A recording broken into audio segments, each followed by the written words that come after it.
actually. Welcome to today's session. My name is Sheni Ravji-Smith. I'm the AD for OD and Good Employment based at NHS Greater Manchester Integrated Care, and I'm really pleased to welcome you all to this special event to mark World Menopause Day. Can I please ask if colleagues could just make sure that your cameras are on and your mics are off where possible, just to avoid any background noise? That would be helpful. Thank you so much to whoever's just turned that off.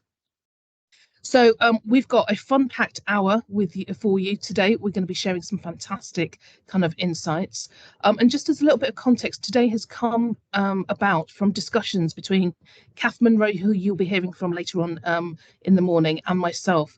We've been working together for the last couple of years to make sure that we can improve the awareness and menopause support for all of our health and care colleagues across our various footprints. And this morning, we're bringing together our three kind of networks across the Northwest, so our three ICS networks across the Northwest, to discuss the subject that's all on our lips, menopause and our health and care workforce. So before we get started, we have got a little bit of housekeeping, as always. We would love to see you during the session, so please do keep your cameras on where you can, but do keep your mics off, and I'm really appreciative of those of you who've already kind of put yourselves on mute. We will be recording this morning's session so we can share this with colleagues who have not been able to join today, and it will be shared on YouTube. So please be aware that your face might be caught in the recording. If you would prefer to be more discreet, then we advise that you just keep that camera off, and it just means that we won't capture your image inadvertently in the recording. We're going to hear from our speakers today. We've got a fantastic panel of speakers kind of arranged, and thank you to everyone who's joined us. And then we're going to have a Q&A panel. So we would like you to ask your questions through the power of Menti. For those of you who might not have used Menti, it's an online tool. You don't have to register for anything. You just need to put the details which are going to be going into the chat. It's www.menti.com. You'll be asked for a code, and this morning's code is 71594615. That will go into the chat, and then you'll be able to ask your questions. Your questions will show up, so everybody will be able to see that. This morning I'm joined by Anna and by Dawn, who are supporting the session, and together they will be curating those questions, and we'll bring them back to the panel at the end of the session. So please do keep adding your questions. We'll add the Menti details again in the chat later on in the session. And if you like to go on social media, then please do. We've already had a little bit of activity across Twitter/X, I still don't know what to call it, and please use the following hashtags. So again, those hashtags are going to go into the chat. It's hashtag menopausenw and hashtag WMD23. So that's World Menopause Day 23 and Menopause Northwest. So we're going to claim those tags. Okay, so before we get started, I just wanted to provide a little bit of context. So for why we're here today. So with the arrival of the Women's Health Strategy and a continued focus on all aspects of our physical, our psychological and practical well-being, menopause continues to be a key topic for our health and care workforce, both for ourselves as the workforce and the services that we provide for our communities. Nearly 400,000 women enter perimenopause every single year, and 1 in 20 of those will experience severe symptoms, which also includes women in our workforce. With 1 in 5 people working in the UK, in England, working in the NHS, being perimenopausal or menopausal, this is something that we really need to reconsider in terms of the proposition of what our workplaces look like and our services. The NHS is the single biggest workforce, with approximately 80% being female, and with that wider kind of network of integrated care networks that we're all working across, this means that the retention of our skills, our experience and expertise is really critical at this time. For those of you who recently heard Dame Leslie Rogan and Matthew Cripps talking about some of the stark data that's emerging from the research that they've both been involved with, it's really important that we do pay attention to that. The data suggesting that 1 in 10 women leave their jobs as a result of menopausal impacts, and that's nearly 33,000 women across the country. 1 in 10 reduce their hours at work or reduce their responsibilities, and therefore they reduce their economic take-home pay. Many feel less productive or effective in their roles, especially when it can take nearly up to nearly 3 years to be even diagnosed with menopause or perimenopause, and then perhaps not even getting the support that they need. And of course, then there's the financial case as well. If we're effectively able to help even just 5% of women who have those severe symptoms, this alone will save the NHS a projected £132 million a year. And for Greater Manchester, which is the region that I'm in, that's £6.6 million a year. And that doesn't even include the impacts of DWP and HMRC. So this isn't just a moral kind of thing. There's a business case and there's all sorts of different reasons. But we also know that we've got lots of multi-layered inequalities that sit underneath this: our age, deprivation, disability, sexual gender identity. And we do need to be more aware of those intersectional needs that improve the provision and the understanding of what we need to focus on when we're talking about menopause. And the results of all of those health impacts also correlate with those things that impact on our health at later age as well. So osteoporosis, heart disease, or mental health, just to name but a few. So that sounds like it's a really kind of dire scenario, but there has been lots of progress. As I mentioned, the launch of the Women's Health Strategy last year focused on the service design of the Women's Health Hubs. We've had the improvements around kind of prescription costs for HRT being reduced to £20 per year, or just under £20 per year. But we've got lots and lots of other activities that have been running for a long period of time. So the campaigns that we've seen running to promote preventative approaches to women's health, such as This Girl Can, which I'm a big champion and advocate of, is able to really build some of those cultural shifts as women enter this phase of their lives. Our fantastic panel of speakers, who I need to thank for coming together today, are going to share different aspects about their work and what they've been learning from that work as well. From the importance of physical movement and creativity to build communities, to developments that help us navigate the medical and the social models of how we support our colleagues in the workplace and how we can better support our communities on their menopause journeys as well. So whatever you take from this and whatever has brought you to this session, please listen for the next hour. Please share your questions, and hopefully this is going to be the beginning of a conversation that we can continue across the Northwest. And hopefully you, within whichever setting you're working in, will be engaged a little bit more in a bit more of a dynamic way. Okay, so without further ado, that was my little intro there. And without further ado, I'm going to get stuck in straight away, and we're going to start off with Dr. Paula Briggs. Paula has been working in general practice and sexual health across Liverpool, and has devoted her focus to the delivery of women's healthcare research and education, particularly in menopause management, over the years. She is the chair of the British Menopause Society and a consultant for sexual and reproductive health at Liverpool Women's, and is also an accomplished author, and has got a vast kind of library of books that she's been involved with, either co-written, co-authored, for both for patients but also for clinical colleagues as well. So without further ado, I'm going to hand over to Paula. Over to you, Paula, and you're on mute. I am. Thank you very much for the lovely introduction. So I am basically here in my capacity as chair of the British Menopause Society to talk about the changes that we've made to our training programme. I am now based at Liverpool Women's Hospital as a consultant in sexual and reproductive health, but I think having a background in general practice makes a big difference to appreciating the challenges. General practice is probably the most difficult job I've ever done, and it would be unrealistic to think that all GPs wanted to become specialists in women's health. So I think the opportunities with the Women's Health Strategy to develop GPs with a special interest to improve access is to be celebrated, really. And I think the whole concept of the women's health hubs is very variable. We've got one dedicated building in Liverpool, but lots of the hubs will develop within general practice. Next slide, please. We'll skip that one. Okay, so I just want to start by talking about what we had already in relation to education. I'm a fellow of the Faculty of Sexual and Reproductive Health.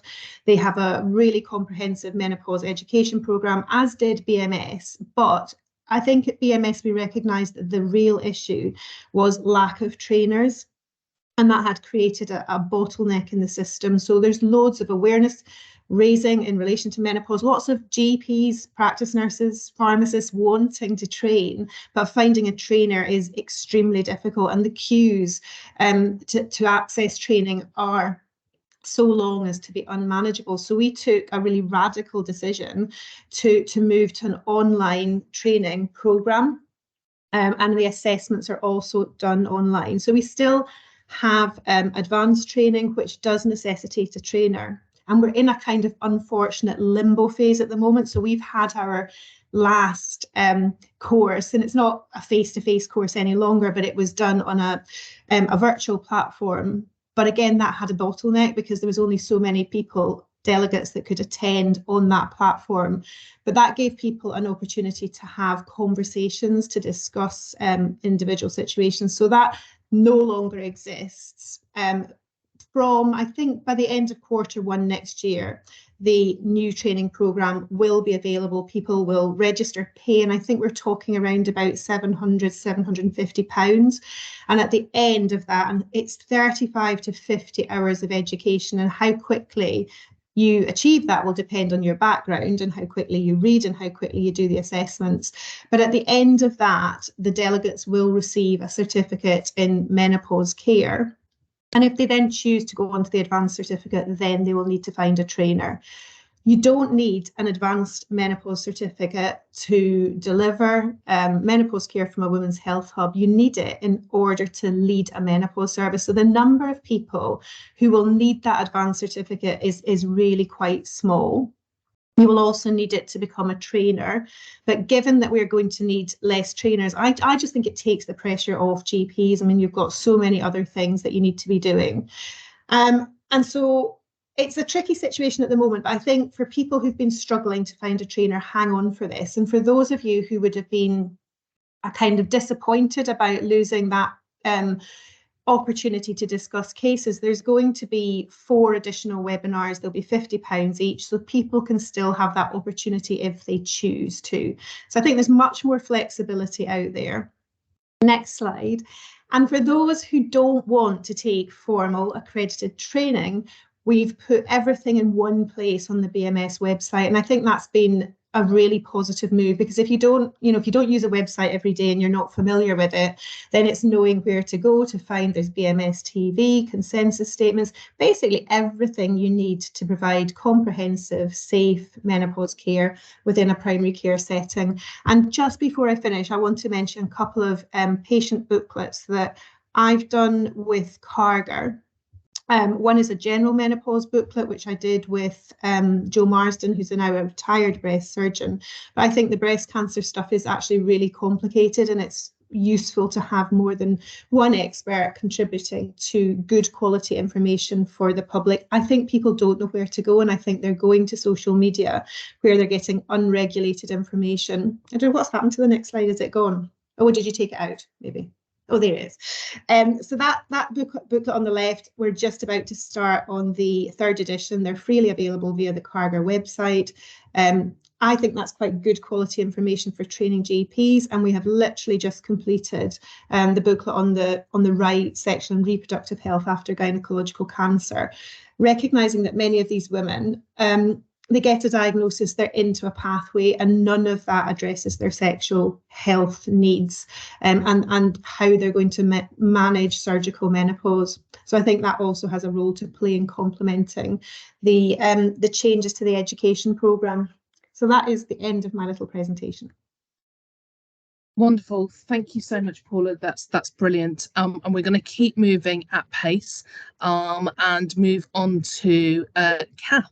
So Dr. Cath Munro, who I've been working with for a couple of years, as I mentioned in the introduction, is a GP. She's got over 20 years experience, started off working in Stockport in Greater Manchester, and now is Kendal based.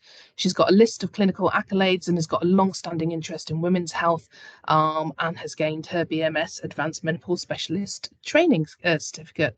Cath's really passionate about what happens in our communities as much as in the surgery, and is here to share some of her experiences about the importance of community action and engagement around this conversation. So over to you, Cath.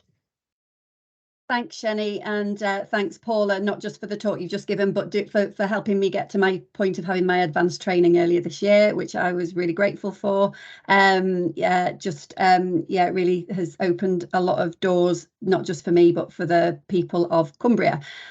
So yeah, thank you for having me. How exciting to be gathered together, and however many of us are there, with some absolutely fabulous people working around the women's health agenda around the Northwest. So really, thank you to everybody.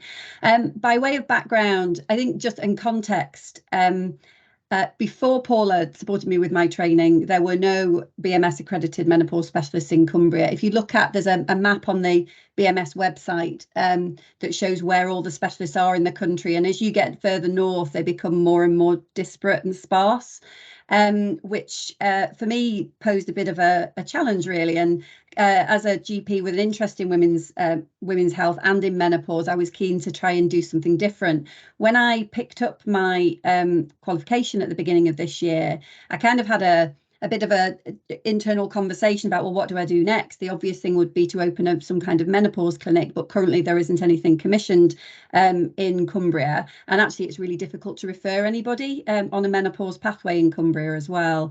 So it felt like, well, if I was to do something, it would be private. That wasn't where my heart was. And I actually felt, how many people would that support? How many people would be sat on a queue waiting to see me, having to spend money to see me? So I kind of had a little internal brain journey before I decided that actually that's not what I wanted to do. I really wanted to put my energy into. So my other bit of background that I've spent time on in my career is on outpatient transformation and just basic transformation of services across the NHS. And I've done work in Stockport, Greater Manchester nationally, and also done some personalised care lead work for the region before I moved up here to Cumbria. And I think all of that put me in a place where I think I recognise the value of people having information themselves to be able to make the right decisions. Now, there is an issue with people going onto Google and finding all manner of things. And so I guess part of my raison d'etre, I think, is in Cumbria at the moment, with the position we're in, to meet with as many people as possible and give them evidence-based information and support. And so that's really, and also, I guess, to train the clinicians across Cumbria. So the advanced certificate is really helpful in enabling me to do some of that. So yeah, I've been doing some community work. I've been doing set up cafes in Kendal. We do community talks, and we've set up a Facebook community, which now we launched that in January and has over, I think, around 660 to 670 members now, all kind of community supporting each other, meeting together to talk, meeting together to share issues, and really starting to build a kind of caring support network, certainly across Kendal, but definitely across South Lakes to a degree as well. We've had a tiny bit of funding thus far. Our PCN in Kendal kindly agreed to fund venue hire for the cafes and the talks. So we've had just over £1,000 in the last year to be able to do those things. I've worked with a yoga coach and a menopause coach, because I think one of the other things I've found is when I talk by myself, I end up talking about HRT much more than anything else. And actually, it's one jigsaw piece in a puzzle. And I think the messages become so much better, stronger and holistic and supportive when we can talk about breathing and stress and getting outside and all of those other things. And so when we work as a three, and actually we've done work with other people around Cumbria as well, when we work together, I think the messages that we deliver are far more supportive and engaging. So yeah, our focus is to try and kind of focus on the positive aspects of women in midlife, recognising that for most women, as I've said, HRT is just one piece of a jigsaw puzzle. The other things that we've done, we've set up activities on International Women's Day back in March. We had a full day of outdoor activities and talks, which was really including drumming and yoga, which was most excellent. Oh, and cold water swimming. And all of that was done for free. We've been invited to talk for one day on Kendal Mountain Festival this year in November, focusing on women's wellbeing and the outdoors. So I guess and then obviously been doing that clinical education side of things as well. So not just formally BMS related training, but also talking to GPs and allied health professionals across Cumbria, trying to build a level of knowledge. And something that's come out of some of the other talks is kind of sharing with with some of our local workforces. So I've worked with Cumbria Fire and Rescue and done talks with local schools and various other working communities, which I think is really, really important. So I guess, what have I learned in the last year? One, if you nudge at doors to do with women's health, certainly up here, they fall open. Certainly at the moment, that may not be how it is forever. That women are hungry for correct information about midlife and keen to feel positive about it. It's really easy to get into dreary conversations about hot sweats and low mood, but actually, you know, looking at the potential of the changes around midlife and what we can do, and trying to build a kind of positive perspective on all of that. Women are keen to talk about things, about their own experiences, and learn about those non-hormonal as well as those hormonal approaches. And just that holistic jigsaw puzzle rather, is a much better way, I think, to be sharing and supporting people through this time. And I guess the other thing, certainly up here, is that there remains a mismatch between what's needed and what we have. And I guess, you know, I know we have the women's health strategy, and we've got certainly for Langston South Cumbria, we've got a group working on the way that we kind of work to kind of develop hubs and what the hubs might look like up here. But I'm going to be keep doing what I'm doing at the moment, certainly. So I'm optimistic that educating women in their home and work communities and clinicians in their places of practice will really help us build towards something solid that isn't just about one clinic pathway, but is much more about that holistic support. So thank you for listening. I think that's about 5 minutes. And I hope that just gives a bit of a sense of, you know, well, where I'm coming from with all of this anyway. Thank you. Brilliant. Thank you, Cath. And again, for those of you who might have some questions, please keep popping them into the Menti. We'll make sure we put the link in again for those who have joined in the recent minutes. And we're going to just move on to Hayley Lever. So Hayley is the Chief Exec of GM Moving, and she's been leading that Greater Manchester movement revolution, I'm going to call it, since 2017, and has played a real critical role in the leadership role in physical activity, sports, policy, community development, as well as being an active volunteer in your communities as well. So Hayley's really a champion for whole system approaches to designing how we put movement back into everyday life, and especially when we're talking about menopause and women's health. This is a really critical part of the conversation where we almost have to undo some of the perceptions of what this might look like and mean before we can move forward. So over to you, Hayley. Thank you very much, and it's great to be here. Really good to hear, the sort of presentation so far. I was reflecting on a piece that I wrote with something that we did a couple of years ago, Sheni, which was November 2021, and I wrote a blog, and I'll pop it in the chat shortly, but in that blog I wrote, I'm not an expert in this, I'm 48 years old, I've no idea why I'm experiencing what I'm experiencing, but this is important, and we need to talk about how moving matters in the menopause. And it's one of the articles that I've written that's had, you know, one of the biggest kind of ripple effects in terms of engagement and conversation that's created. And, you know, so 2 years on from that first webinar that I did with Sheni, I think I've realised that I am perimenopausal. I didn't know it then, and I've gone on a real personal journey. And I think that's where I would start, really, is that this is personal and professional. So moving and the menopause matters to all of us. Certainly movement is designed out of life quite a lot for a lot of us, a lot of the time, and our role in growing a movement for movement across Greater Manchester is to design moving back into life in all the ways that that's possible, and for all the benefits, the physical and health mental benefits, physical and mental benefits that brings for us as individuals and for our colleagues. And also because there's a direct relationship between how moving matters to us all, how we need to design it back into life, and all the stuff that Sheni said at the beginning about the impact of menopause on colleagues and our workforces, and how important it is to productivity and well-being at work and in life in general. So in the last couple of years, I've gone on a real personal journey to understand my own menopause, and also to try and share that and talk about that very openly and normalise the conversation across our system. The organisation that I lead, GM Moving, we're doing some really interesting work connected into the Women's Health Strategy and the Greater Manchester Menopause Network. That feels really important, and I think there's just so much progress and change that has taken place around this agenda that we can build on. So I'm just going to ask you all a little question, really. Is to pop into the chat if you kind of got the headspace to think and listen and write at the same time. But just to reflect on, how does moving matter to you and your colleagues and your community? What are all the ways in which it matters? And if there's a direct link in there to menopause, so how does moving and menopause matter to you and to your colleagues and teams and community? Because I think recognising that is the place to start. Moving does matter to all of us. We've all got a part to play in design moving back into life. So, as I said, I didn't feel like an expert. I'm an expert in my own experience now. Lots and lots of progress has been made.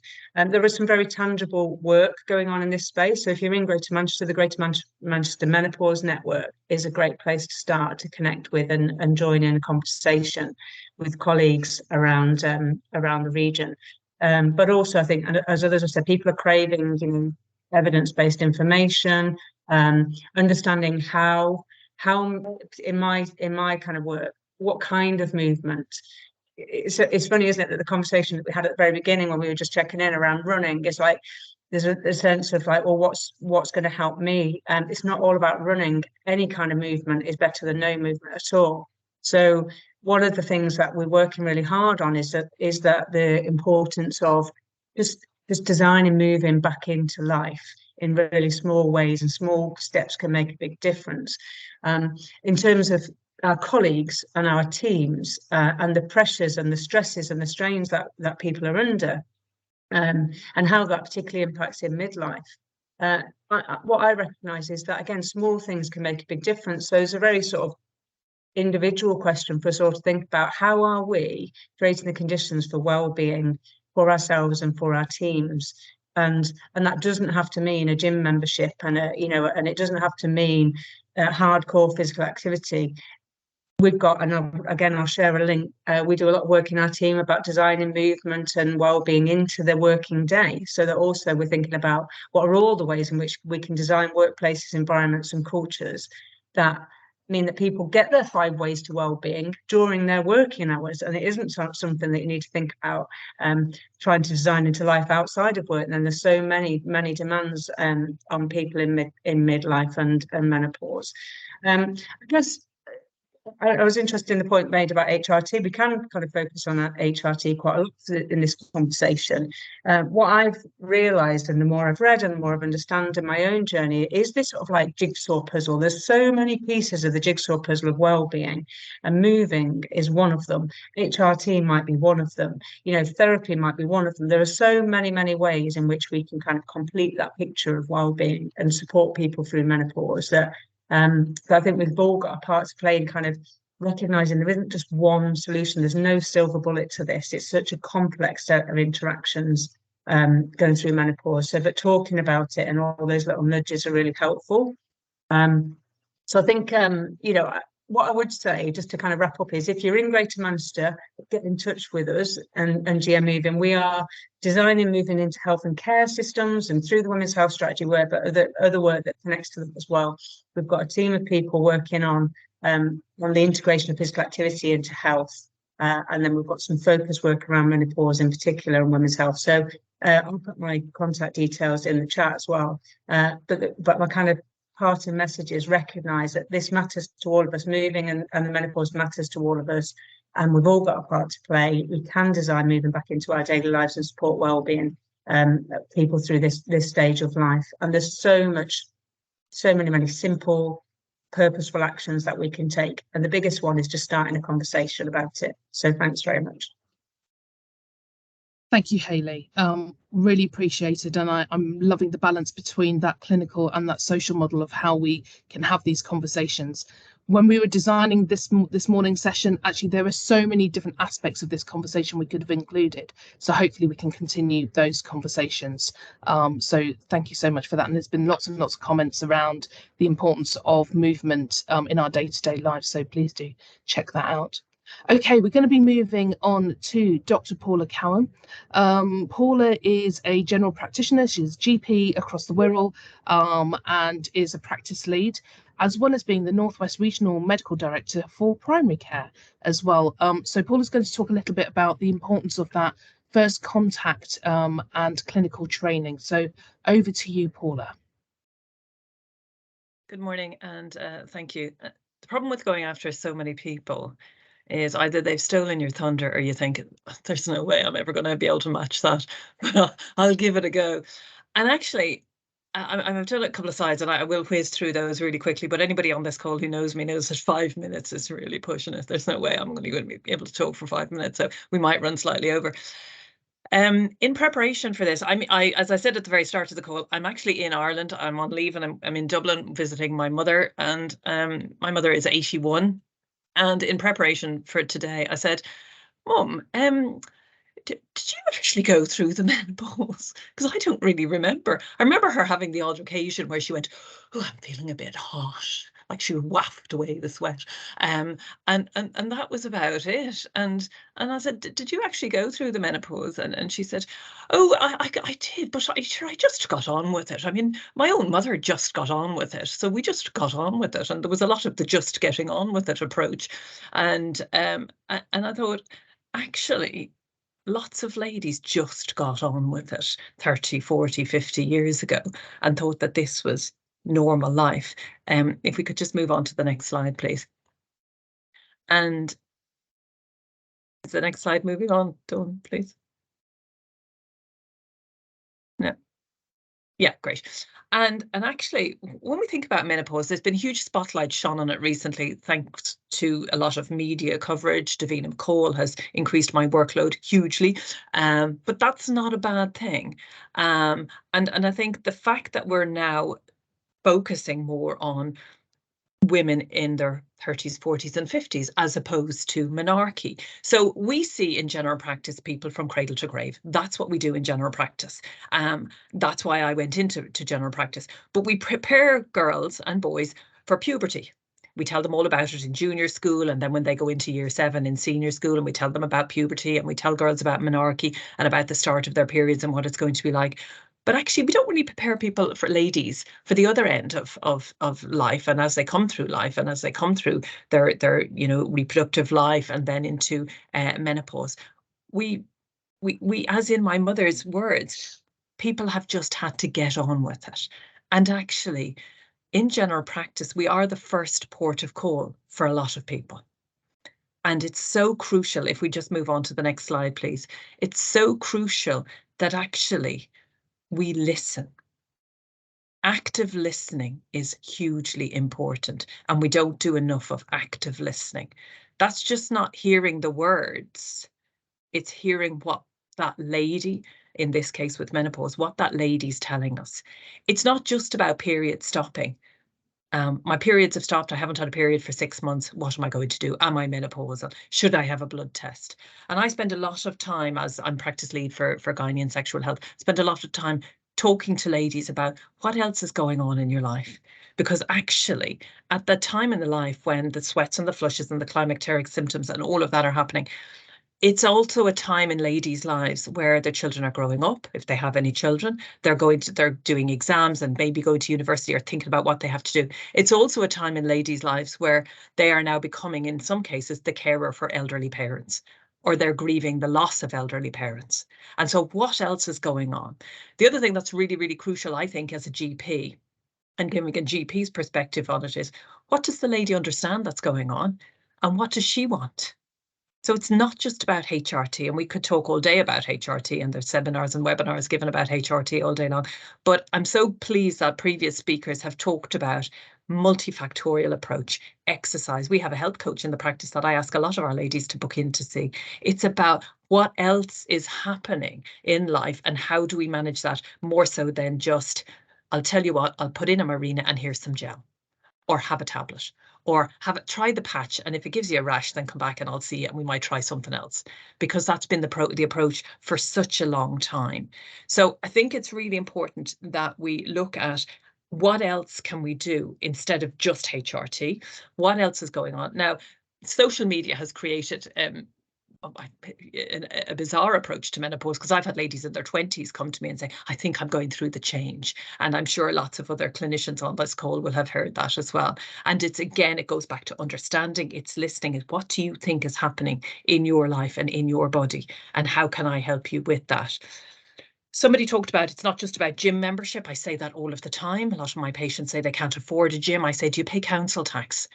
Because use the pavements that you've been paying for. Get out there walking. You don't need flash gear from whatever designer. You just need a pair of trainers and a pair of old leggings, and get out there and just walk, run, trot, do whatever you want to do. But it's about taking on that. And the additional roles reimbursement in general practice, which has really helped us to expand that multidisciplinary approach in general practice and wider primary care. So it's not just about coming to see the GP. We have lots of other support in practice. Those additional roles have enabled us, as I said, to have a health coach, to have a mental health practitioner, because how do we support mental health as well as the climacteric symptoms that people are having? So I think it's that balance between social, psychological and physical clinical symptoms that we need to get right. The first consultation will shape how things will go forward. And if a lady feels fobbed off, they may not come back again, or they might just go online or try and buy something online, and we know the perils of that. So active listening and really hearing what's happening is so important. Just one other thing I say is, as a GP, it's not always just about the patients we treat. We are the masters of what we survey. So as GPs, we are the leads in our practice, but we have a lot of staff who work with us and for us. And the majority of those staff, even in an era where we're trying to be more inclusive, the majority of the staff who work in general practice are females. So how are we supporting our female staff going through this process and going through this change? And we have a practice menopause protocol and a menopause charter, which we signed up to support our staff and ensure that they feel that they can talk to us, or that they can, that we are supporting them through those changes that they're experiencing. CQC talks about caring and safe. They're 2 of the 5 domains within the CQC realms. We have to ensure that we are caring and safe for our staff as well as the patients, so that we can deliver better for our patients. And so I'll always like to finish a talk with a quote. I love Eleanor Roosevelt's quotes. She was a strong, formidable woman, and she said, "A woman is like a tea bag. You don't know how hot she is until you put her in hot water." So thank you for listening, and happy to take any questions during the Q&A. Thank you, Paula. We could do this for a couple of hours, couldn't we? It's really difficult knowing that we're cutting some of these conversations short. Please keep putting your questions in. We have got some time to kind of go to questions. We've got some really great questions coming through, and I'm going to move really quickly on to Dr. Christine Mimner, who's a clinical lead and GP across Merseyside and a champion for gender identity in healthcare. She's an ambassador for a lot of work around better healthcare and understanding for transgender communities, and supporting those conversations around what transgender identity means, often misinformed and misunderstood. So welcome, Christine. Really looking forward to hearing your kind of insights. Over to you. Thank you. I promise you this will be 5 minutes exactly. Whoever's on the clicker, keep moving. Next slide, please. Yeah, fine. You've just done that one. Next slide, please. Why menopause? I mean, you're going to be saying, like, women are 52% of the population, trans people 0.5%. Yeah, but if I haven't convinced you in the next 5 minutes, come back to me. Trans men will have cessation of menstruation. That's the way it is. You know the definition of menopause as well as I do, probably better. All trans people will experience a loss of fertility once they start gender-affirming hormone therapy. There will be a change in the hormone balance from what they were given and what they're getting. Those hormones can cause symptoms. The lack of hormones can cause symptoms. And of course, it all changes with age. Keep moving. But there are blurred lines. We've got lots in common. There is an incredible amount of anxiety when you're accessing healthcare, and none more so if you happen to be trans. I love the fact that we've got people from Liverpool Heart and Chest Hospital watching today. That's great. I'm so relieved that Liverpool Women's didn't change its name to the body parts it looks after. That would have been really embarrassing. But it does make it kind of a barrier when it comes to trans masc people accessing the care that they need. If you're a women's health specialist and you're a man, you know, you walk in there and think, I'm the only bloke in this clinic. It's interesting. I don't need the world to change, just need that little bit of access. That's the aspect that we have to deal with, the fact that, you know, clearly I'm a sexual predator. I know, God, I said that to medical students and got complained about. I am joking, I'm not. You know, it's not my intention to frighten people. I just want to go for a wee. That uncertainty that individuals face when they go to the GP or other clinicians, it is rife, and it's a bit of a nightmare. Next slide, please. However, there are some pretty hard lines that only apply to my population. 1 in 4 will self-med. I think it was Paula said about buying stuff off the internet. 1 in 4 trans people will self-med. If it was 1 in 4 cis women accessing hormone therapy, you'd think we were appalling as the NHS, but hey, 50% of us will go private because the NHS waiting lists are so long. 18 weeks apparently never applied to trans people. There's no written exemption, it's just cultural, it's just we don't worry about them. Waiting time is currently 4 years, and even worse than that, my colleagues in general practice quite often say no. They're not going to prescribe either after the patient's been seen by an NHS specialist, or after the patient's been seen by a private specialist, or even after the patient, as I'm dealing with at the moment, has been admitted twice to mental health units, and really they just need some bridging to keep them jolly till we can get them in and get them sorted. But still, I'm not skilled enough to do it. It's not my speciality. We're not resourced to do the bloods. I've spoken to Paul about this. There are practices out there who think it's okay to decide, because they're busy, they're no longer going to prescribe gender-affirming hormone therapy for patients. Really? Next slide, please. I am ranty and I've got 1 minute and 52 seconds left. These are the different kinds of menopause that happen for trans people. Next slide, please. And this is when it can happen. If you're a trans masc person, you have that, you recognize that timeline, starting hormones, stopping periods, losing fertility. If you have to stop your hormones for surgery or to get pregnant, oh my God, men who are pregnant, yeah. They exist, right? That's the way it is. You restart it, you may go for surgery, there may be, you know, next slide, please. You get the point, menopause happens. A mini menopause, I wouldn't claim it myself for trans women. When you stop hormones, God knows, yes, I do agree. Those flushes, there's something else. 1 minute to go. Move next slide, please. The reason why I think I need to be talking to you is about the fact that all the things that you recognise happen to menopausal women can happen to menopausal trans men just earlier, a lot earlier, which means that you might think, well, you know, most cis women, you're looking at maybe 30 years of menopausal type symptoms. Hang on a tick, if you happen to be 18 now and your life expectancy is going to be, you're looking at 50 plus years. So it's important. Next slide, 38 seconds to go. Just watch out for this. Things to bear in mind. There's a lot of stuff against us as individuals, as clinicians. We're all busy. Yep, fine.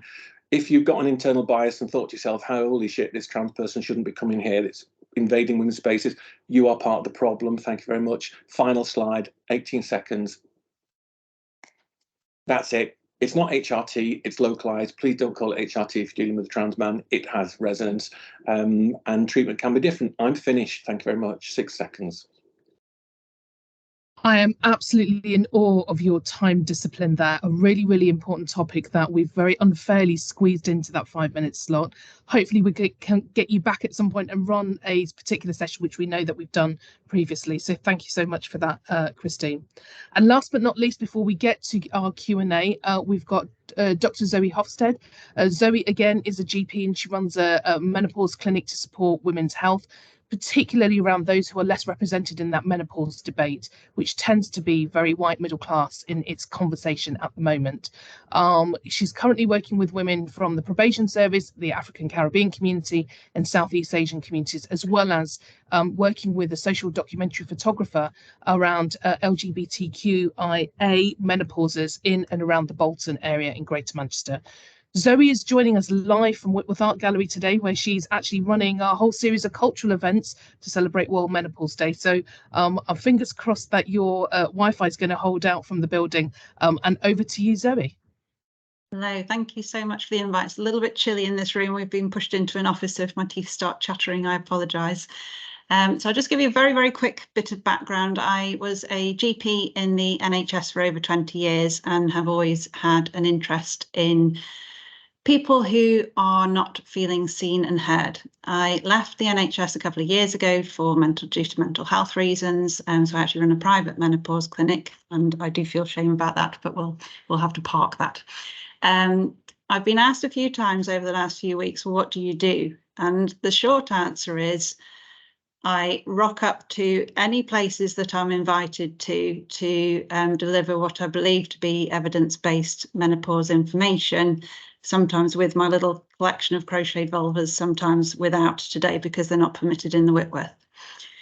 So I think in a way, it's echoing some of the work that Cath does. We're in very, very early stages at the moment, and it's really exciting to be in the Northwest because I think we do things differently up here. I think we think outside the box, and this is why I was absolutely delighted to be invited to the Whitworth, because there's so many threads to this, and you're absolutely right. It's not all just HRT. There are so many threads to this. And there are lots of things going on here today. There have been lots of things going on across the patch. It always tends to be the sort of the quieter voices. So things like therapeutic creativity, I think, is absolutely vital as one of the real supportive aspects of menopause care. So we've got lots of people here today. Marge Bradshaw is exhibiting, and she's the social documentary photographer. So she's been working with a lot of people who, again, haven't had a voice before, haven't been able to be heard. And she's been doing these really fantastic creative projects. There's written work alongside, and the exhibition's going up as we speak. I'm really excited to see that. We've done, and I think it's that thing, many medics have heard throughout our careers about these communities that are hard to engage, and it's absolute nonsense. We're just not engaging in the right way. And this is where, again, there hasn't been a big structure to this. It's been sort of invites have come through and I've said, yes, please, I'd like to come along. So this is, again, we've done stuff recently with the African and Caribbean Mental Health Network. We had the most glorious event where they decided to host a high tea.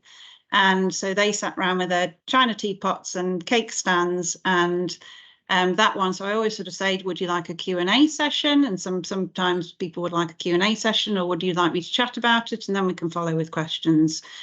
We've done stuff, as you say, with the probation service, with the charity who look after people who've got relatives in prison. We're hopefully going to do some stuff with Style Prison. So it's just looking at all these little communities. And what was really exciting, because I never knew this when I was GPing here, there is so much going on in the area, so much, but it's lots of little pockets and we don't seem to be joining the dots with each other at the moment. And this is why the strategy meeting was again, it's one of the most optimistic meetings I've been to for a long time. It feels as though we are heading in the direction. I think Cath's doing the same and Paula's doing the same. Paula and Christine, it's just heading in the direction now where we are just starting to bring all of these threads together and looking at this is not just a medical model, this is not just a social model, this is not just an exercise model, this is different for every person that goes through this. And it's this work takes time because, again, what I'm very keen to do is to sit and listen to the stories and the experiences. And so I've been going out into all these places, into sort of church groups, and just a lot of it is just me for once shutting my trap and listening to these, as I say, these stories and what do people know and what do people want to know. So I think we're, as I say, it's very early days at the moment, but we do things differently up here. I think we do them well. I think, as I say, we're thinking outside of the box, and I'm really excited about where we can start to take all of this further. And then just on a very little aside, I will be following in Cath's footsteps. I'm lagging slightly behind her. So I've got my advanced certificate, but haven't done the trainers thing. So I will be speaking to you soon about how we set this up. But I think overall, again, there's still an awful lot to be done. That we just hear tales over and over and over again of people not knowing what's happening to them, not knowing where to go for support.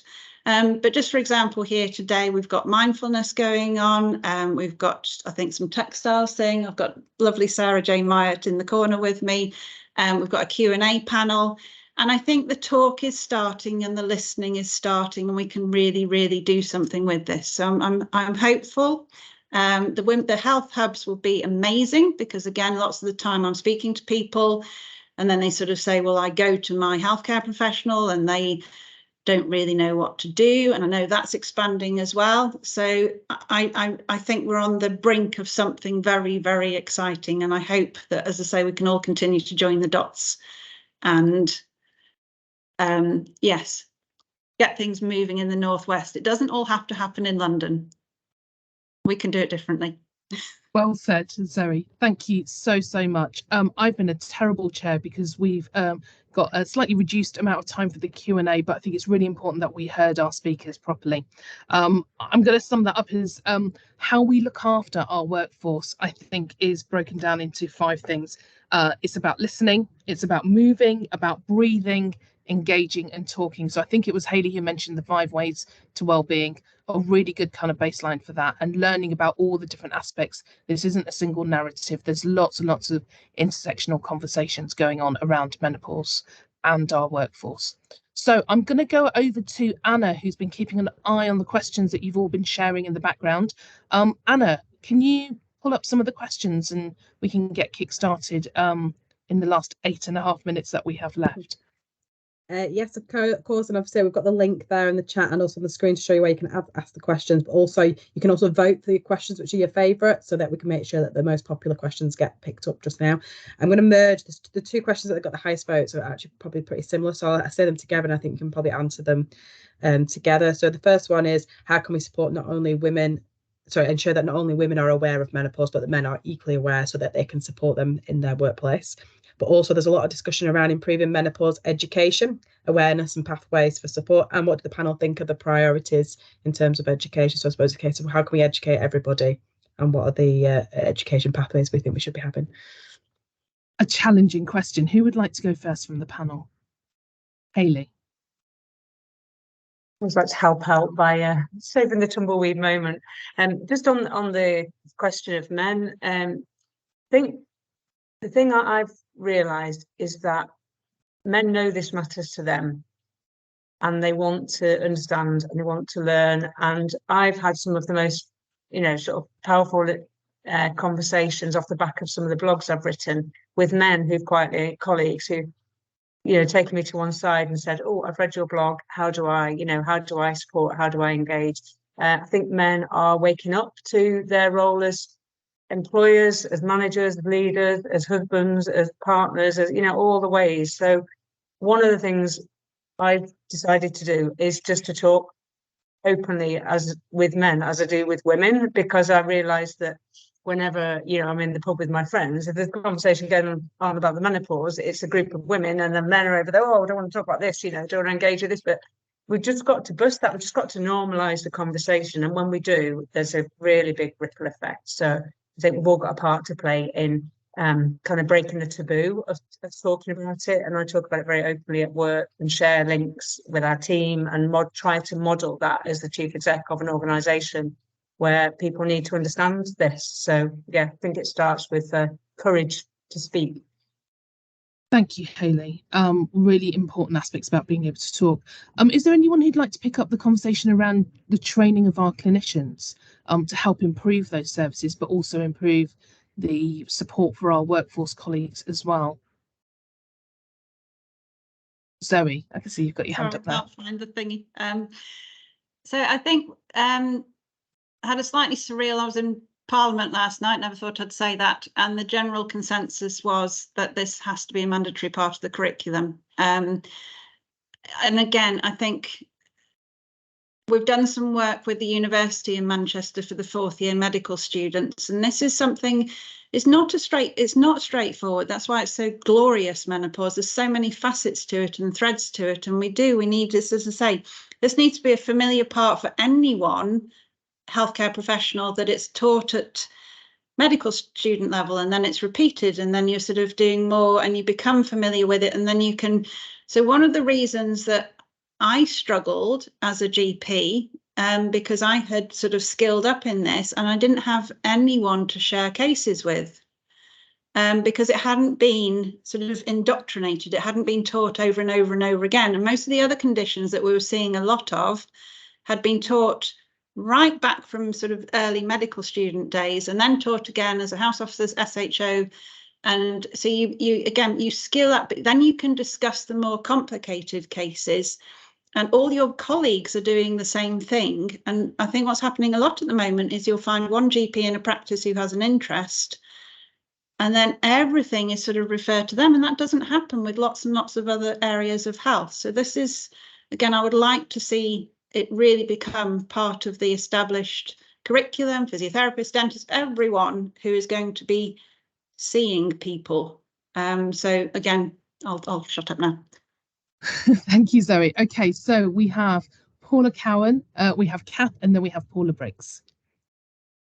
Yeah, Zoe, you took the words right out of my mouth. And we all know how to manage hypertension, atrial fibrillation.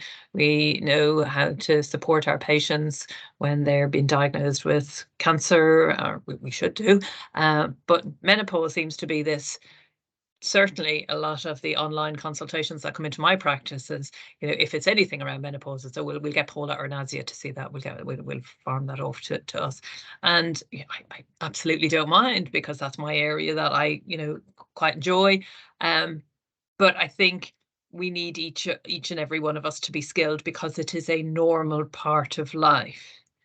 You can be specialist in doing some minor ops, because that can be a little niche area within general practice, or, there are certain areas that can be niche that one or two people will do within the practice. But menopause is a normal physiological part of life. And actually, why isn't it given the same amount of credit as managing hypertension? Because that can happen as people get older as well, and all of the other things that we see and that we're able to manage. So I agree with you. I think that, I think there was one line about it in the gynae 10 teachers gynae book when I was in medical school. I'm really aging myself now by talking about 10 teachers gynae book, aren't I? It's one line about menopause happens around the age of 50 and people get hot sweats and flushes, the period stop, end of, move on, next section. And that was it. And all of the learning I've done through faculty, etc. But it can't be just for me. It has to be for everybody. Thank you, Paula. I'm mindful that we've got 2 minutes left. If anyone would like to share any questions, we've put the email into the chat. We'll put that in again. Please do email us after the event if you need to drop off at 11 o'clock.